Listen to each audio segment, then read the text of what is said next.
పాటు నడిచిన స్వామిదాస్ గారు దాదాపు 10 ఏళ్ళు నేను ఎంపీగా ఉన్నాను. నేను మీది అభివృద్ధి కాదు ఇదే అభివృద్ధి అని చెప్తున్నాం. మేము చర్చకి సిద్ధం. నేను స్వామిదాస్ గారు, చంద్రబాబు, జగన్మోహన్ రెడ్డి గారి దాకా ఎందుకు? ఏ సైడ్లో అర్థమవుతుందా? అవట్లేదా?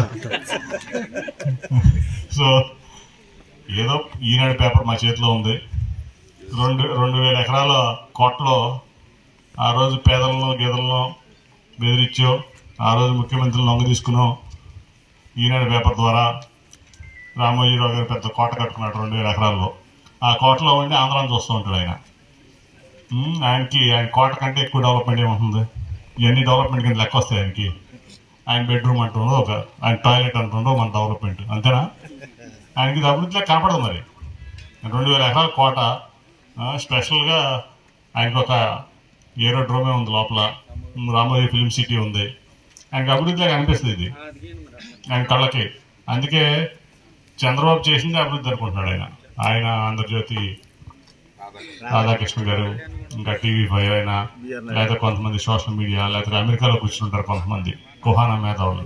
వాళ్ళు అక్కడి నుంచి సోషల్ మీడియాలో పెడతారు. తెల్లారి మనం పడుకునే టైంకి వాళ్ళు లేస్తారు, మనం లేచే టైంకి వాళ్ళు సోషల్ మీడియా మనం చూస్తూ ఉంటాం. అదే అభివృద్ధి అనుకుంటారు ఆయన. కాబట్టి నిజమైన అభివృద్ధి పల్లెల్లో ఉంది. నిజమైన అభివృద్ధి పల్లెల్లోకి తీసుకొచ్చాడు జగన్మోహన్ రెడ్డి గారు. నిజమైన అభివృద్ధి అనేది మనుషుల్లో వ్యక్తిత్వ వికాసంలో ఉంటుంది. మనుషుల వ్యక్తిత్వ వికాసం కావాలంటే వాళ్ళు ఆనందంగా ఉండాలి, సంతోషంగా ఉండాలి, ఆరోగ్యంగా ఉండాలి, పిల్లలు బాగా చదువుకోవాలి. అందుకే స్కూల్ అప్గ్రేడేషన్ కూడా, నాడు నేడు కార్యక్రమంలో స్కూల్ అప్గ్రేడేషన్ కానీ అనేక కార్యక్రమాలు. మరి ఇవన్నీ చూసి ఇంకా నేను అభివృద్ధి చేశాను చంద్రబాబు నాయుడు అంటే నమ్మేవాడు ఎవరు లేరు. ఇవాళ అకౌంట్లోకి వచ్చిందో. అట్లాగే ఈ తిరువురు నియోజకవర్గాన్ని చూస్తే మొత్తం 100 కోట్లు, 300 కోట్ల పైన.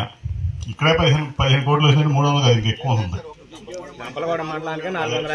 గంపలగూడెం మండలమే 484 కోట్లు అంటే దాదాపు నాకు తెలిసి 2,000 కోట్ల పైన వచ్చి ఉంటుంది తిరువురికి ఏదన్నా కానీ.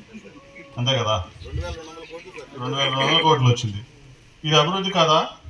జగన్మోహన్ రెడ్డి గారిని, మన రామోజీరావుని అడుగుతున్నాను నేను. ఎందుకంటే అభివృద్ధి ఎక్కడ ఉంది? భారతదేశంలో ఎక్కడ చూడాలి? నేను 10 ఏళ్ళు ఎంపీగా ఉన్నా, భారతదేశంలో అన్ని మూలలో తిరిగా. 2.5 లక్షల కోట్లు పేదలకు పంచిచ్చినటువంటి వ్యక్తి, పేదలకి మధ్యతరగతి వారికి పంచిచ్చినటువంటి వ్యక్తి, మరి నేను ఎక్కడ భారతదేశంలో కనపడలేదు జగన్మోహన్ రెడ్డి గారి తర్వాత తప్ప. కాబట్టి ఈ మాటలను నమ్మొద్దు. ఖచ్చితంగా అభివృద్ధి అంటే ఇదే.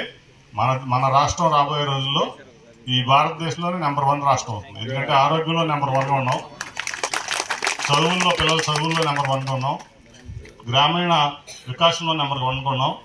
ప్రజలు అన్నిటికీ ఎక్కడికి దూరంగా వెళ్లకుండా ప్రతిదీ ఇంటి ముందుకు తీసుకొచ్చారు జగన్మోహన్ రెడ్డి గారు. కాబట్టి రేపు రాబోయే రోజుల్లో, అంటే 2 ఏళ్ళు కోవిడ్ వల్ల ఆర్థికంగా ఇబ్బంది పడ్డాం, కానీ అయితే ఇంకా బాగుండేది రాష్ట్రం. అట్లాగే రేపు రాబోయే రోజుల్లో 2.5 లక్షల కోట్లు కాదు, మనం చెప్పారు జగన్మోహన్ రెడ్డి గారు 230 సార్లు ఎన్నిసార్లు బటన్ నొక్కారని, 124 సార్లు 124 సార్లు నొక్కారని బటన్. మరి ఇప్పుడు చేతి కోసం నొక్కుంటారు, రేపు నొక్కుతారు 125.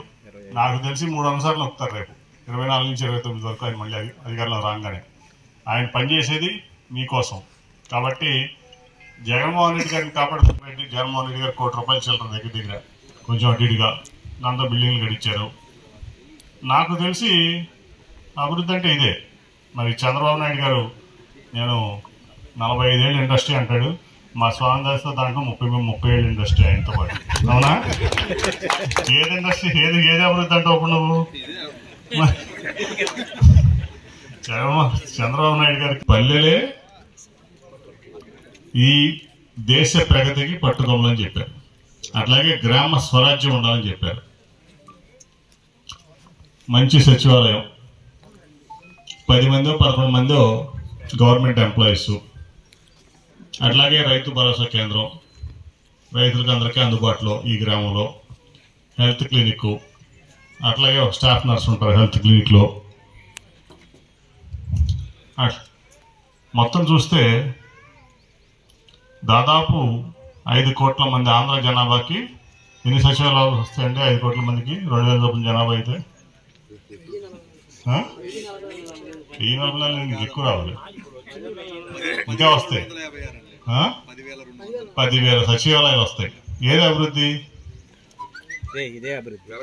అంతే కదా. ఇప్పుడు అనుమూలంకలో ఉన్న వ్యక్తి, సరే నువ్వు అమరావతి రాజధాని అన్నావు, మేమందరం నమ్మావు, 5 ఏళ్ళలో కడతానన్నావు, కట్టలేకపోయావు.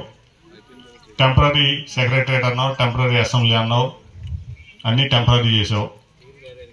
అంటే 5 కోట్ల మందికి నువ్వు ఒక్క సచివాలయం కట్టి నేను అభివృద్ధి చేశాను అంటున్నావు. దాదాపు ఎన్ని? ఇప్పుడు మనకు 10,000 సచివాలయాలు, 10,000 పైన సచివాలయాలు కడతాం అభివృద్ధా? ఒక సచివాలయం కడతాం అభివృద్ధా? మానవ అభివృద్ధా?